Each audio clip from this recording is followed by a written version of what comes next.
Dear students, how are you all? I hope you all are safe and fit at your home and doing very well. I am getting the positive response from most of the students. So my dear students, in today's video we are going to discuss our booklet. So let us start our today's video. My dear student, let us start our today's video from the chapter Can you see the pattern. आपके booklet में जो exercises है बड़ी interesting exercises है बच्चा. What numbers does each shape stand for?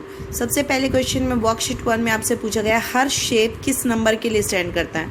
मतलब 1 के लिए स्टैंड करता है, 10 के लिए करता है या 5 के लिए करता है. आपके लिए सबसे इजी तरीका क्या है? 1, 2 and 3. 3 shapes are there and it becomes 15. तो 3 ऐसे क्या नंबर्स को प्लस करें कि 15 आ जाए. तो अगर हम देखें तो 3 की टेबल पर 15 कितने पर आता है? 3 की शेप्स में 3, 5, 15. तो दैट मीन्स हर शेप की वैल्यू कितनी है बच्चा? 5 है. 5 + 5 10. 5 + 5 that is 15. So one triangle represent what number? 5. 1, 2 and 3. 3 again shapes हैं सर्कल की. अब 6 चाहिए हमें. तो 3 की टेबल पे 6 कितने पर आता है बच्चा? 3, 2, 6. That means each circle represent what? 2. Each circle will represent 2. अब हमें पता लग गया एक ट्राइंगल का मतलब 5 है और एक सर्कल का मतलब 2 है. तो हमें कुछ शेप्स को फॉलो करना है और उसके बाद हमारा आंसर बताना है. तो 1 triangle plus 1 circle plus 1 triangle what we will get. हमें पता है एक ट्राइंगल का मतलब 5 है, एक सर्कल का मतलब 2 है, एक ट्राइंगल का मतलब 5 है. तो 5 + 2 that is 7. 7 + 5 what is it? 12. और we can also say that 5 + 5 10 + 2 is 12. अब दो सर्कल है और एक triangle 2, 2 and 5 that is 2 + 2 4 + 5 is 9. Now 3 triangle subtract circle. ध्यान दीजिएगा यहाँ माइनस है बच्चा. तो 5, 5, 5 and then 2. 5 + 5 10 + 5 15. 15 - 2 that is 13. So we will get 13.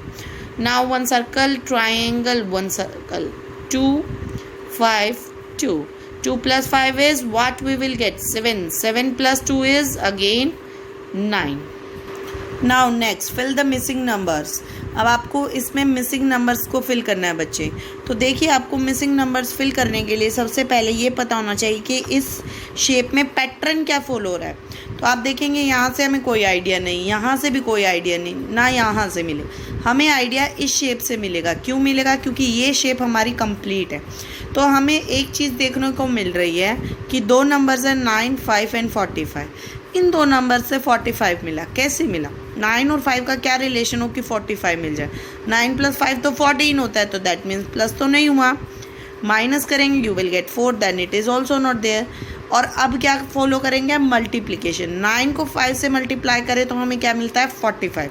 So we get the answer that कि जो नीचे वाला पोर्शन है ट्राइंगल के, जो 2 बेस हैं वो हमें क्या करने पड़ेंगे? मल्टीप्लाई, ताकि हमें अपर वाले पार्ट में उसका प्रोडक्ट मिले. अब हमारे पास एक नंबर है 4. यहाँ क्या है? 32. तो यानी कि हम 4 को किसी नंबर से मल्टीप्लाई करेंगे कि 32 आ जाए. तो 4 की टेबल पे 32 कितने पे आता है बच्चा? 8 पे. 4 8 32. So the number is 8. Similarly 40 चाहिए. 8 है हमारे पास, तो हम किस नंबर से मल्टीप्लाई करें कि 40 आ जाए? 8 की टेबल पर 40 कितने पर आता है बच्चा? 5. 8 5 40. Then what is here? अगर आप देखेंगे तो नंबर्स इस डायरेक्शन में लिखे हैं. तो ये क्या है? 6 और 6. 6 6 36. So the answer is 36.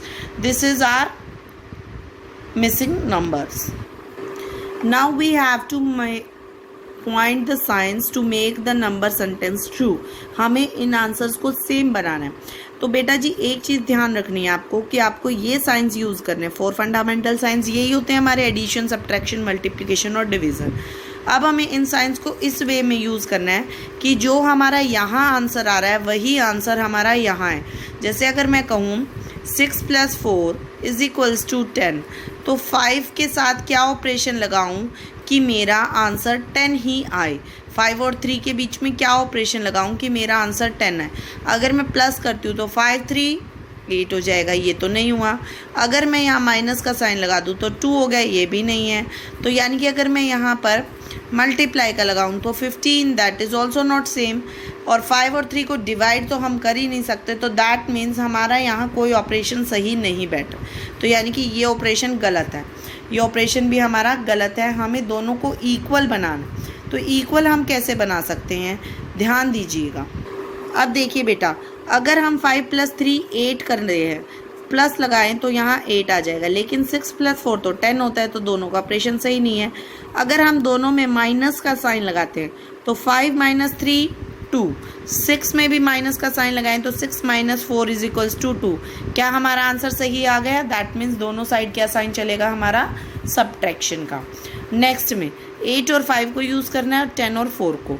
अब देखिए बच्चा, 8 और 5 को अगर हम प्लस करें तो कितना होता है, 8 + 5 कितना हो जाएगा 13, और 10 + 4 कितना हो जाएगा 14। की तो सेम नहीं है, माइनस करते हैं। 8 - 5 3, 10 - 4 = 6, ये भी सेम नहीं है।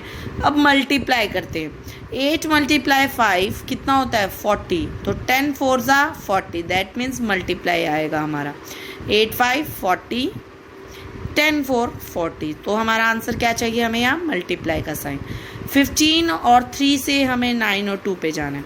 15 + 3, पहले आप हिट एंड ट्रायल भी कर सकते हो, ज़रूरी नहीं है आप सही अंदाज़ा लगाओ।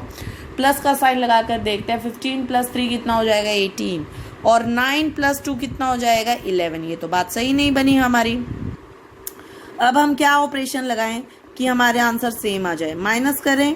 15 में से 3 गई तो कितना बचता है हमारे पास, 15 में से 3 गई 12, we will get 9 - 2 what we will get, 9 में से 2 जाएंगे तो हमारे पास 7 बचेगा।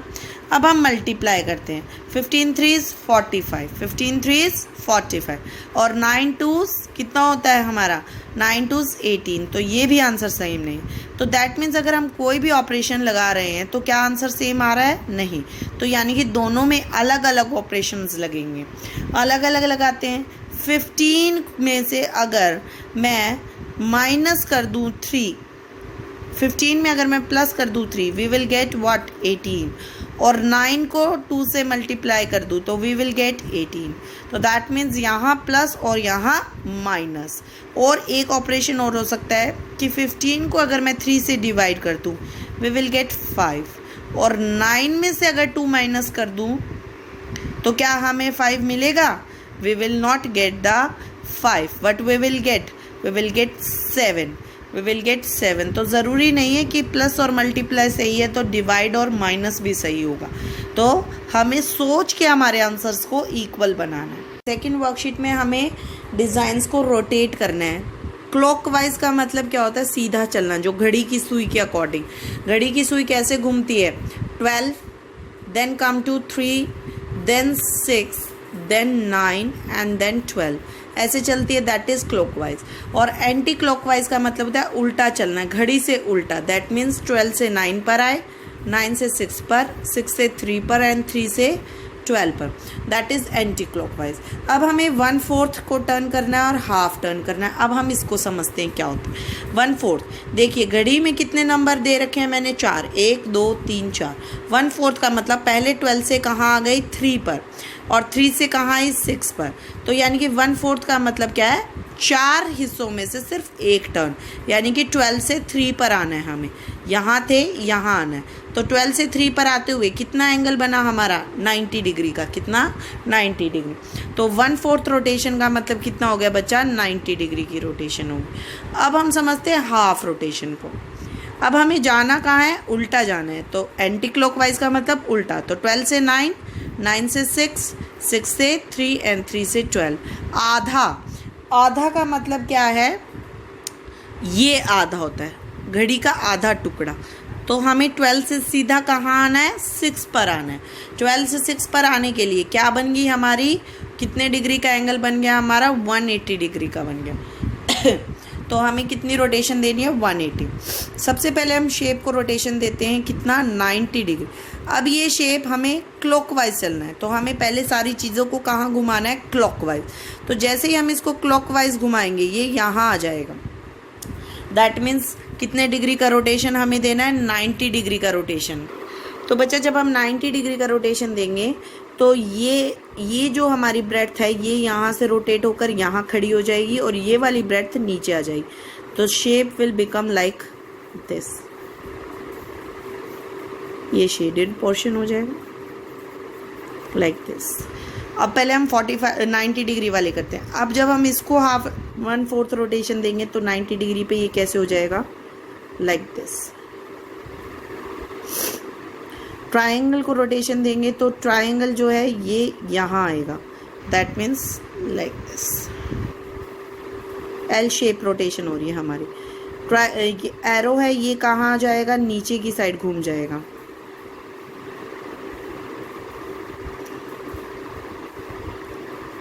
क्योंकि हमें कहाँ लाना है, इस पॉइंट से इस वाले पॉइंट। आप याद रखिए ये 12 का पॉइंट है, ये 3 का पॉइंट है, ये 6 का पॉइंट है, ये 9 का। तो अगर 3 पॉइंट पे तो हमें कहाँ आना है 1/4 डिग्री की रोटेशन में 6 पर। 6 पर हैं तो कहाँ आएंगे 9 पर, 9 पर है तो 12 पे। अब देखिए ये पॉइंट 12 पे है तो कहाँ आ जाएगा 3 पर, आ गया 3 पर। ये पॉइंट भी कहाँ है 12 पे, तो ये भी कहाँ आ जाएगा 3 पर, दिस इज़ 3। ठीक है, ऐसे ही इसमें देखेंगे कि अब ये कहाँ है 12 पर, तो अब ये कहाँ चाहिए हमें विदाउट शेड का 3 पर, तो अब कहाँ है ये 3 पर। तो आपको घड़ी को याद रखना है, बस 1/4 रोटेशन दे दो। अब हमें कहाँ देना है, हाफ रोटेशन देना है, लेकिन एंटी क्लॉकवाइज। वापस से हम घड़ी को ही याद रखेंगे, ये 12 है, 3 है, 6 है, 9 है, उल्टा चलना है हमें।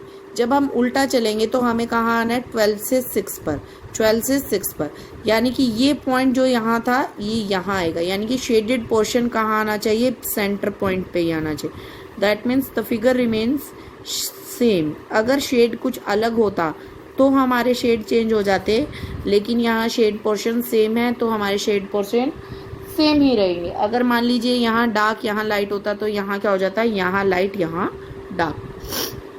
अब ये 12 पॉइंट पे तो हमें एंटी क्लॉकवाइज घूमना है, तो यहाँ चाहिए ये हाफ रोटेशन में, तो हम क्या कर देंगे, इसको ऐसे ड्रॉ। देखिए 12 से यहाँ चाहिए, दैट मीन्स ट्रायंगल क्या हो जाएगा उल्टा, 6 पे चाहिए ना हमें हर बार। अब ये देखिए ये यहाँ 3 पर है ये पॉइंट, ठीक है। अब ये पॉइंट 3 पर है, हमें कहाँ जाना है बच्चा, हमें एंटी क्लॉकवाइज जाना है। एंटी क्लॉकवाइज का मतलब है उल्टा जाना है, हाफ जाना है। तो 3 का हाफ कहाँ पूरा हो रहा है 9 पे, तो एरो कहाँ जाएगा हमारा, in this direction. So these are the directions. So my dear students, now coming to the worksheet number 3, you will get the number in each rectangle by multiplying the numbers in the circle next to it. ये आपको hint दी गई है कि हर बार आपको rectangular box में वो number मिलेगा जो सर्कल्स को क्या करने से आता है, मल्टीप्लाई करने। तो आपको आपका ये पैटर्न फॉलो करना है, यानी कि सर्कल में जो नंबर दिए गए हैं वो आपस में क्या हो रहे हैं, मल्टीप्लाई। जैसे कि 7 11 77, तो 11 4 कितना हो जाएगा 44। सिमिलरली 15 4 कितना हो जाएगा 60। टेबल लर्न होने चाहिए इसके लिए। 15 5 कितना हो जाएगा बच्चा 75। 13 5 कितना हो जाएगा बच्चा 65। and 13 7 what we will get 91. You should remember the tables. Tables का आपको खासकर पता होना चाहिए ये सम्स करते वक्त. Now again we will follow the same pattern. 6 और 14 को हमें क्या करना है, मल्टीप्लाई करना है और प्रोडक्ट जो है वो हमें यहाँ पर लिखना है. अच्छा, when you will multiply 14 with 6, what you will get 84. 16 4, 14 6, 84. 14 6, 84. Now the next number 14 7. 14 7 कितना होता है बच्चा, 14 7 is 98. You should remember the table. Circle numbers को आपको क्या करना है, multiply. You will get your rectangular number. Now coming to 12 sevens. 12 sevens कितना होता है, again 84. Now 12 4 कितना होगा 48. Similarly 19 को जैसे ही आप 4 से मल्टीप्लाई करेंगे you will get what 76. 19 6 कितना होता है बच्चा, 19 6 is 114. You will get 114. So the shape is completed. Now coming to the worksheet number 4. In the magic star, write the numbers from 1 to 12 in circle such the way that the sum of 4 numbers in a row is 26. आपको क्या करना है, इस circle के अंदर जो ये circles आपको दिखाई दे रहे हैं, इस सर्कल में 1 to 12 ऐसे नंबर लिखने हैं कि हर बार आपको आंसर कितना मिले, 26 मिले। यानी कि आप अगर इस पूरी लाइन को ऐड करें तो भी आपको 26 मिलना चाहिए, इस लाइन को ऐड करें तो भी आपको 26, इस लाइन को ऐड करें, मतलब आप किसी भी लाइन को जो 4 सर्कल्स के लॉन्ग बनती है उसको जब आप ऐड करें तो आपको आंसर कितना मिले, 26। लेकिन नंबर कौन से यूज़ करने हैं, 1 to 12। कौन से यूज़ करने हैं, 1 to 12। जैसे कि मैंने फर्स्ट लाइन में यहाँ पर ले लिया, मान लीजिए आई हैव टेकन 3, 11, 8 and 5। अगर मैंने यहाँ नंबर ले लिया 3, 11, 8 and 5, रेंडमली कोई 1 to 12 नंबर ले लें। 3 + 11 कितना हो गया, 14, 14 + 8 कितना हो जाएगा बच्चा हमारा, 22, 22 + 5 कितना हो गया, 27, कितना हो जाएगा, 27, और हमें कितना चाहिए था, 26। तो that means we can not take the 5, but 27 से 26 में आने के लिए हमें क्या करना पड़ेगा, -1। So we can subtract any number. तो I will write down here 4। तो आपको क्या याद रखना है कि हर लाइन का सम अप कितना होना चाहिए, 26। So I will write the number taken here 1, then I will write 12, 2, 5, 9, 10, and here we will get 6, and here we will get 7। This is the my pattern to solve this magic star कि हर line का answer आपको 26 मिलेगा। Check कर सकते हैं आप। 1 + 11 12, 12 + 12 24, 24 + 2 that is 26। Now we can sum up here also. 5 + 2 7, 7 + 9 20, 7 + 9 is 16, 16 + 10 is 26। That means we are getting always 26. Here also 26. Now we can add up this line also. 1 + 8 is 9, 9 + 7 is 16, 16 + 10 then again 26. That means my pattern is correct. तो हमें आप इसमें numbers को आगे पीछे भी change कर सकते हैं, पर आपका हर आंसर किस पे एंड होना चाहिए, 26 पे एंड होना चाहिए। Now coming to the last one, the secret number. This is my favourite. Guess and write what is my secret number. आपको इसमें सीक्रेट नंबर बताना है। It is larger than the half of 100। ये half of 100 से ज़्यादा है। Half of 100 से ज़्यादा यानी कि 50 से ज़्यादा, ग्रेटर देन 50। ठीक है, अब ये कह रहे हैं इट इज़ मोर देन 6 10 7 10। 6 10 का मतलब 60 70। ये कह रहे हैं 6 10 से तो ज़्यादा, 7 10 से छोटा, यानी कि 60 और 70 के बीच में लाई करेगा वो नंबर। तो वो नंबर क्या हो सकता है बच्चा, 61 62 63 64 65 66 67 68 एंड 69। इनमें से कोई भी नंबर हो सकता है वो secret number. The 10th digit is 1 more than the 1st digit. अब ये नंबर कौन से हैं, 1s और 10s वाले। अब ये कह रहा है 10th डिजिट जो है ना, 1 मोर देन 1st डिजिट, यानी कि 10th डिजिट पे जो भी नंबर है वो 1st डिजिट से एक ज़्यादा है। अगर हम देखें तो इनमें कितना गैप है, 5 का। इनमें कितना गैप है, 4 का। 6 - 2 4, 6 - 3 3। तो ये तो बात नहीं बन रही, 6 - 4 2। तो यहाँ भी नहीं बन रही, क्योंकि इसने कहा है कितना है, सिर्फ 1 मोर, एक का गैप। तो यहाँ देखें तो 6 और 5, 6 - 5 1। तो ये बात बन सकती है। 6 6 0, 6 7 1। लेकिन अगर आप ध्यान दें तो यहाँ पे 10th डिजिट छोटा है 1st डिजिट से, तो यानी कि आगे वाली तो हमारा कोई भी नंबर वैलिड नहीं है। हमारे पास एक ही नंबर बचता है जो कि ये कंडीशन पूरी करता है। लेकिन last hint is also there, together the digit have a sum of 11। अगर हम इन दोनों को मिला दें, 1s और 10th डिजिट के नंबर को, तो हमें आंसर क्या मिलता है, 11। क्या ये मिल रहा है, 6 + 5 = 11। Yes, we are getting the same. तो that means our answer is 65। तो my number is 65। Similarly this problem is also there in your maths book also we have solved. So this is all about your booklet.